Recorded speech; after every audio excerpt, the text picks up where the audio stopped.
outside of Poland until recently, Pascal Martin Taillou. But the idea was to create a program that would bring in artists from abroad that were doing work that was really sort of at the edge of the zeitgeist, not just in terms of what the market was doing in New York, but really bring in kind of a global picture, certainly due to my experiences having worked in the international nonprofit field, and certainly having started working under someone like Martha Wilson, where performance and artist books were obviously became a part of the art market to some degree, especially now.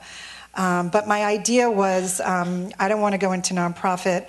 I want to figure out a way to bring value to works which are perhaps more challenging, installation, performance, video, and, you know, really put the gallery into a place where the value would have to be created by the marketplace and established, and not depend on sort of the nonprofit patrons to support me.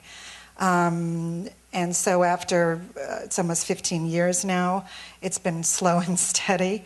I had 2 children in between, and a host of male directors. I mean, I kind of brought on male directors to I mean, I guess like you would bring in a pretty young female director.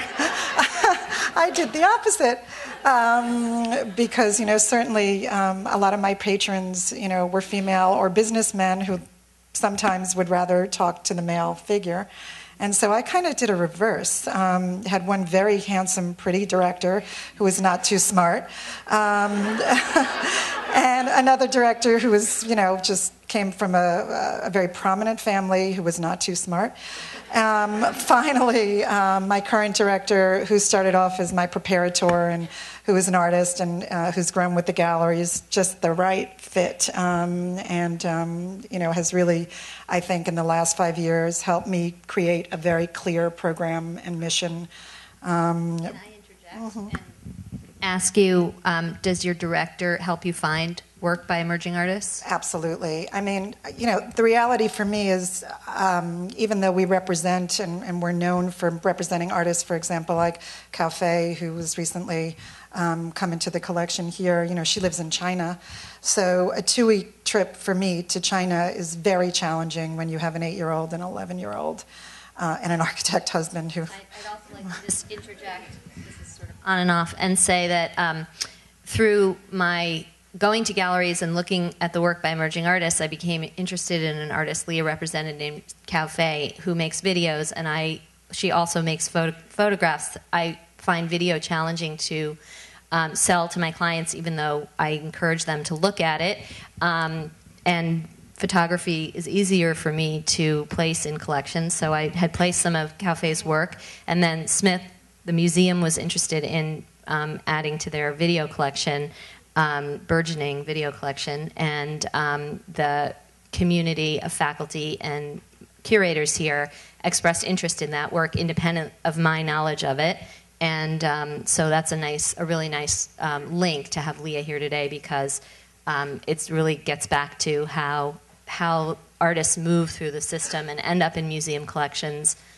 There's kind of like this army of people out there getting the word out, but it starts with the dealer. But I think, you know, from somewhat of the panelists' previous mention, for me it's been, I mean, as a woman, it's been slow for the gallery. I mean, we'll be moving finally in September to a ground floor space across the street from David Zerner.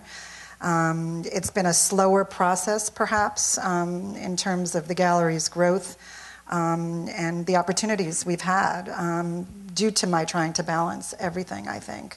And, you know, I'm very excited that sort of the conditions of the marketplace have sort of allowed us at this point to have this opportunity, and the conditions of sort of the globalization of the art world have brought more attention to what we've been doing in the last 10 years, which has been a challenging experience. But I do work with emerging artists. I do discover as many artists as I can in the United States, or discover artists who may be known within their cultural context abroad, but don't have, you know, the popularity or the patron base or museum base or critical base in this country or other parts of the world.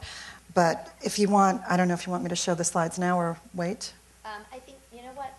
I'm concerned because of time, so I think we'll go on to Robin talking a little bit about her career and the, just to repeat sort of the parameters here, we're really interested in hearing about how emerging artists fit into your work as a curator of a museum with its own collection, with its own history, and whether you look to your audience, whether you address where you are in San Diego in terms of what art you want to bring to this community and introduce them to, and also, you know, do you like me go to shows and read criticism and find your interest in art, emerging artists that way, or is it more of a local kind of engagement with the community, stuff like that? Okay, I'll just talk really briefly about my background because the work I'm doing now is so informed by the places I've been, starting here. I graduated from Smith in 1987, and I had a chance to be in some great courses with Wendy, and one of these, I think you were in also, was a museum studies course that Charles Chatham taught as the director, and we organized a show of photography from the Pioneer Valley. And I knew as an undergraduate that I wanted to be a curator and work with objects. And eventually that also meant working with artists. But first it was about the work. And I was focused on 19th and earlier 20th century. And then as I kind of grew in the field, I became more and more interested in working with living artists. And it's been completely rewarding. I mean, there's been nothing in my life more satisfying than working with some of the artists I've worked with and being able to realize projects with them. And it is tricky because they can become close friends, and it still is a business relationship, and it's both. I mean, for me, it's never not both on a certain level. So I did a master's in art history at Boston University, following a professor I had at Smith who went to BU, and she got me a fellowship there, which was wonderful. And then I worked in the field for a few years in Los Angeles at the Getty and at MoCA and at a photography gallery. And then I decided that to really do the kind of curatorial work I wanted, I should go back to school. And I went to the Graduate Center at the City University of New York, where I worked with some great people. And many prominent curators were in that program, kind of lifers in that program, like Nancy Spector and Larry Sims, and just really a host of people, Betty Sue Hertz. We finished. Some people just eventually realized that it wasn't necessary for what they were doing. Benjamin Buchloh even did that program. So I guess what I'd like to say in terms of working with emerging artists, my first opportunity to do that was I was the Contemporary Art Curator at the St. Louis Art Museum, which is an encyclopedic museum. It had 10 curators. And so I was a minority position there. There was a lot more emphasis on medieval art and Renaissance and African and all kinds of fields. And they were very stimulating colleagues because we had such different backgrounds within art. And I ran this program called the Current Series, which is indebted, like so many, to Andrea Miller-Keller's work on Matrix. And it is a project series which is limited to one room, and there are certain parameters for it. And I had the great opportunity for 6 years of going out into the world and trying to figure out what artists would be kind of great to bring to St. Louis. And I think emerging is very much it's a problematic term, or it can mean almost anything. Sometimes it means that you're young, sometimes it means that you haven't shown in a country or a city, or you haven't shown a certain kind of work, or your work doesn't command a certain kind of price. And the person who picked me up at the airport, the van driver, and took me to my hotel, asked me why I was here, and I told him, and he said, "Oh, I'm an emerging artist." And he was, probably 65, and he's taking botanical photographs, and he seemed like a really interesting guy. But there are all different ways of thinking about emerging.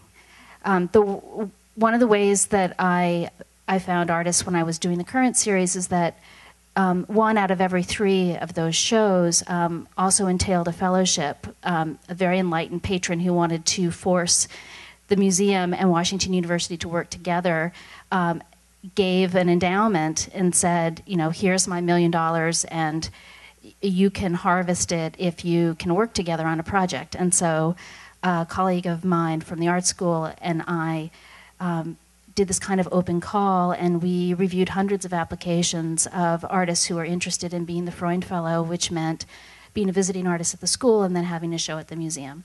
And that was a way that I got to know a lot of artists that I would not necessarily have encountered in any other way. And some of them I've continued to show. A brilliant one is Sarah Oppenheimer, who was a Freud Fellow, and I did a show with her in St. Louis, and now I've just done a project with her in San Diego, and we're buying her the work that she made for us in San Diego, and it will be the first time that her work is in a public collection. So that was a really great experience, and I will work with her every chance I get. I think for artists, one piece of advice, I'm skipping ahead, I would give is, you know, if you can work collaboratively with curators often are vulnerable within their own institutions, and they take a risk when they bring you in. And if you respect that and work with them, and I mean, I'm not saying sacrifice your integrity or let yourself be walked all over, but you know, being clear about what the budget is and sticking to that, and being clear about what the deadlines are and sticking to that, it's good. So I think I wandered around, but am I answering your questions? Wandering around is good because things get answered that may have been questions from the audience that I couldn't have anticipated. We have a little time, and I'd like to, if it's okay, have the panelists show slides to give you a little visual treat. I'll do this quickly. Projects, artists. You know, I realized I only bought slides of the women artists I show, and now I'm realizing, why did I do that? We have a fair, yeah. How many women artists do you have versus men? We now have about 11 artists that we represent, even though we've shown and are showing a number of other artists. I mean, true representation.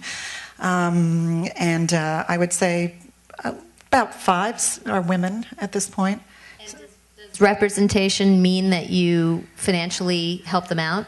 It means that we are like Ari in Entourage, and we do everything to get them shows, produce the work, deal with their personal lives. But I'll go through the slides. Cao, who is the artist we mentioned before. This is actually the work that I saw that sort of got me interested in her work, called Rabid Dogs, which was a video that was shown at the ICP through Christopher Phillips. And you can see from here, she's got these Chinese kids sort of dressed as Burberry dogs in a corporate environment. So it's about the changes going on in the culture in China. Cosplayers, which really put her on the map. And it was a film and a photography series that where she followed these young kids who dressed up as Japanese anime characters. All her work is actually documentary with a touch of fantasy. She only uses real people in her work. I'll go through these quick. Who's Utopia, where she worked with Siemens Factory. She had a commission in China and did a work where she did a piece based on the workers' fantasies. RMB City, which is the last project, which is a city in Second Life that Cao built, which is kind of a combination of this sort of perfect utopia. And the video work, which will be in the collection now, is actually from this series, that's a still. Tala Madani, who is an Iranian-American artist who right now is enjoying quite a bit of success. We discovered her work at Yale, but as it happens, she's also being put into this Middle Eastern category, which for marketing's sake has really, jettisoned her right now. Early works. It's her perspective of what goes on behind the veil in terms of men. So it's got homoerotic things going on, violent things. Obviously, her show is up at the gallery right now.